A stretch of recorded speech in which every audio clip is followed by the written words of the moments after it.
Welcome back, all you game changers and you powerful mofos. Welcome to the Maturity Project. I'm your host, Chad Everbroshears, and today we're going to talk about. There's two things I actually want to talk about today. So, one of them is it's the concept of 50-50 in a relationship. It's 50-50. No, that's one. And the second thing is how ridiculously powerful you are.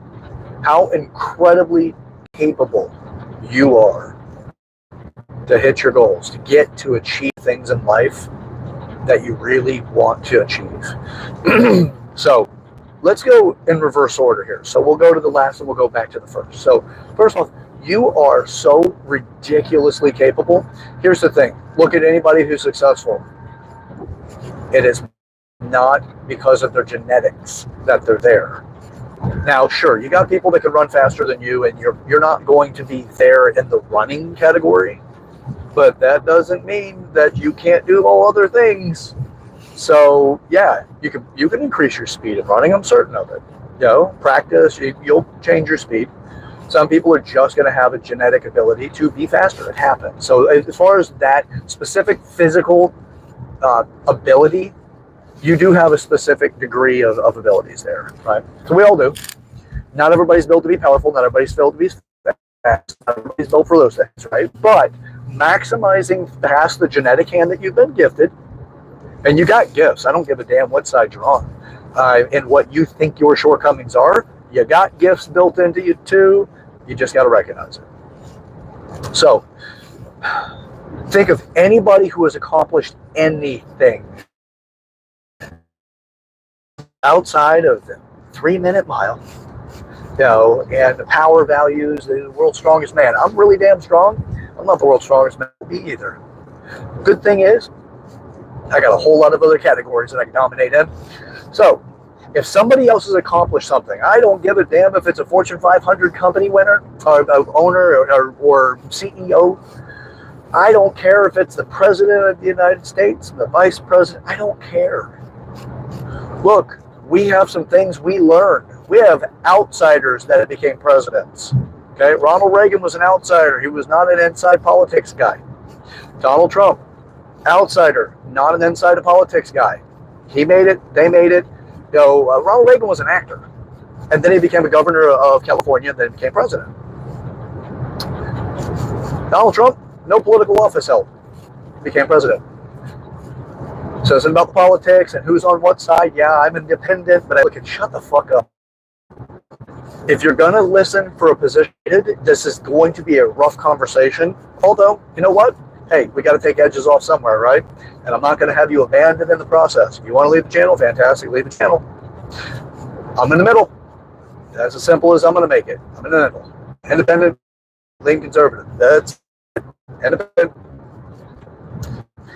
You can accomplish so much. You just have to apply yourself and not give up. No. Somebody has made it before. Somebody has put things together. I talked in my previous episode about Forrest Gump, the founder of Bubba Gump Shrimp Company. He accomplished a lot, and he was not the smartest man at all. Signal issues at the moment. Here's the thing. Persistence. Stay persistent. So, as I was saying before I got cut off, you can accomplish anything. Look at the people that have done it. The thing is, though, we get really, really attached to the big picture of stuff.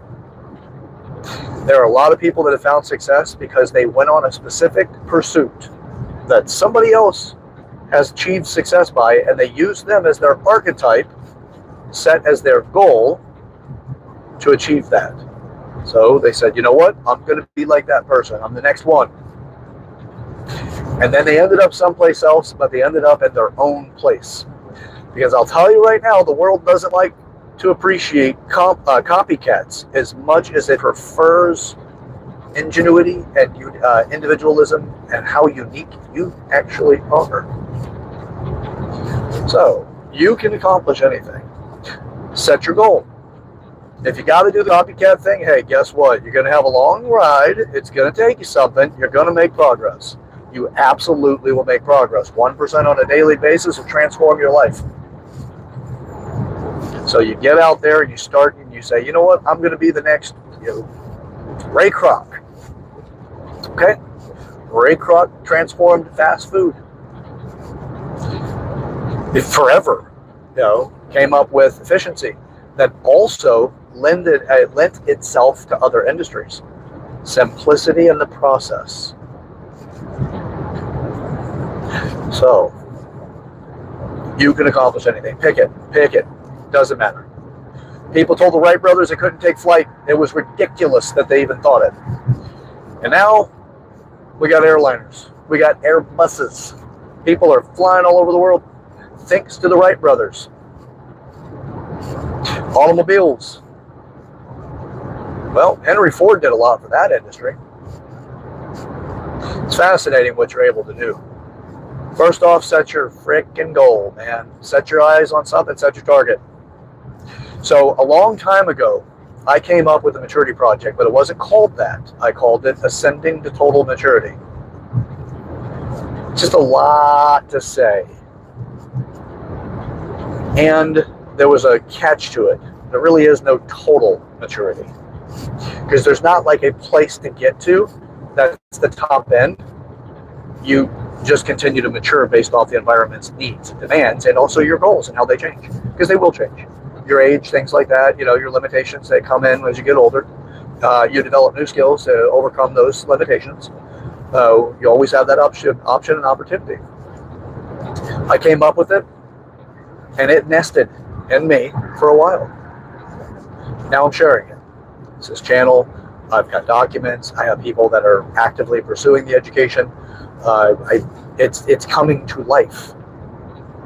I've always wanted to make a difference in other people's lives, but I realized I could not do it for them. You do not enable people by doing stuff for them. It's the trap that parents face. I want my child to not have to deal with my challenges. I'm better at it. Let me go ahead and do it for them. Don't do it for people. You can give them guidance. You can give them viewpoints. You can hold their hand as they do it, but do not do it for them. Show them how to do it while they're participating as the best way to teach somebody, at least initially, and then have them do it on their own while you oversee it.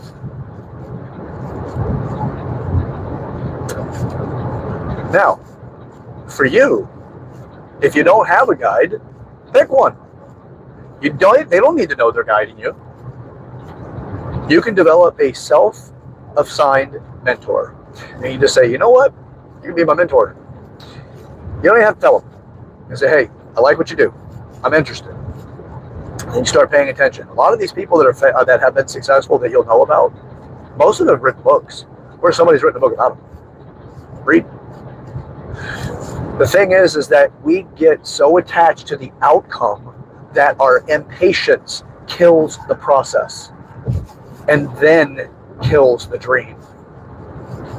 So if you're thinking that you need to have X amount of money in your bank account in order to achieve this, and if you don't have it by, say you need $1 million in your bank account, you're broke right now, and you need it by the end of the month, it's going to be a little challenging, especially if you've never made $1 million before, and you don't have a vehicle to get it. And I mean by a vehicle is a model of thinking or something that helps you get to that point.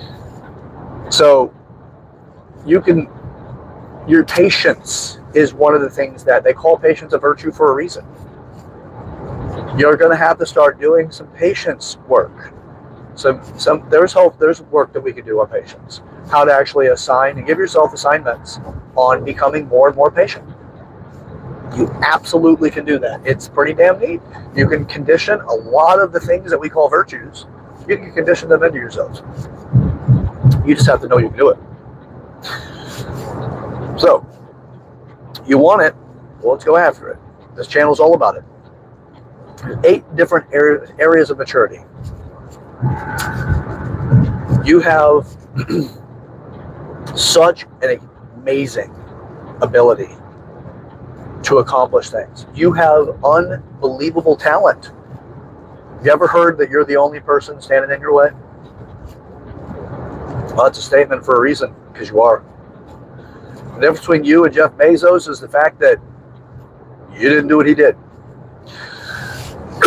Now, can't copycat Jeff Bezos right now because you would be beating your head against the wall, because that is a Goliath that you won't have the money to go against. But if you have a unique selling proposition, you might make some progress. But you wouldn't want to go head to head in the copycat method against Jeff Bezos. But you can look at his skill sets, his character. You can look at his character traits, find out exactly what he leaned on in order to, or the best that you can, understand his abilities, and then develop within yourself. Find out what your own unique values are, your superpower shit. And when you understand that, this is more of a common thing, and I still feel a little goofy whenever I say, figure out your superpower. Look, you know what? If it's a method of communication that really gets the point across, I'm all right with it. Let's do it. So, if you want, if it's fine, let's do it. Let's just say it's your superpower. Let's figure it out. What's your superpower? Well, your superpower is something you feel really good doing, or you feel powerful when you do it. You feel capable, very confident when you do it. That'll help get you there. It may not be it necessarily, but you start feeling your way through it. You'll recognize something, and it'll stand out as soon as it hits you. It'll slap you in the face. Just be open. Because a lot of times what we do is we ignorantly go after something. By the way, ignorance is innocence, like knowledge or experience. It's not a bad lacking. It's a void, really. So people that polarize it and say ignorance is negative. It's not true. No, that is a colloquial hijacking of the word. And it is an injustice to the value of linguistics, because ignorance is not intended to be a negative. It is innocence. That's all it is. You don't know something. Are you bad because you don't know something? So what I mean? No, stupidity, you got to have a good definition for it, because stupid is something that people just use as the pejorative against other people. See what I'm looking at? What I'm pointing at here is that it's the foundation of thinking will change your life. But you have to have those foundations of thinking to work your way through things. I do this on a regular basis. I look at my foundation of thinking and who I am as a person at a fundamental level, as a foundation. And then from that, I say, okay, what about who I am is capable of achieving this goal? And what do I need to become in order to get there? Well, you start looking at your skill sets. And it's the small things that make the greatest difference, because a foundation is made of a bunch of small things. I worked in the construction field for a little while, for a pretty decent amount of time in my youth. And I worked masonry. I dug footers. I helped pour foundations. How to make sure you pour the concrete properly, you juke it in, you make sure there's no air bubbles, you're really making a solid foundation, and all of that fun stuff. I've done it. I know what it takes to make a foundation. You don't just go over and say, "How's a nice piece of laminate?" You plop some concrete on it, and we'll start building on it. It doesn't work that way. It is a... Oh, that's no good. Well, all right. Somebody's hubcap just came off, and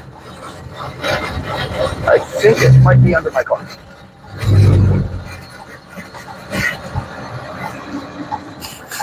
Oh, let's find out.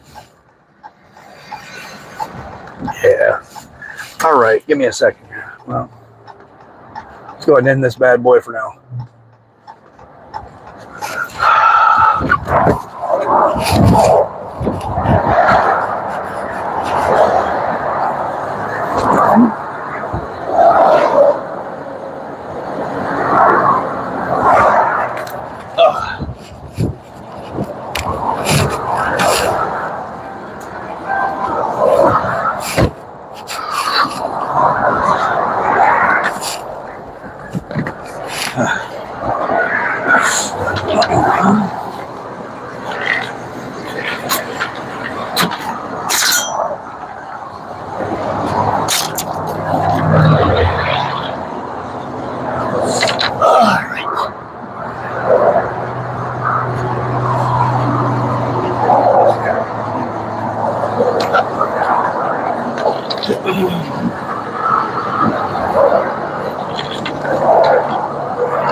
There we go.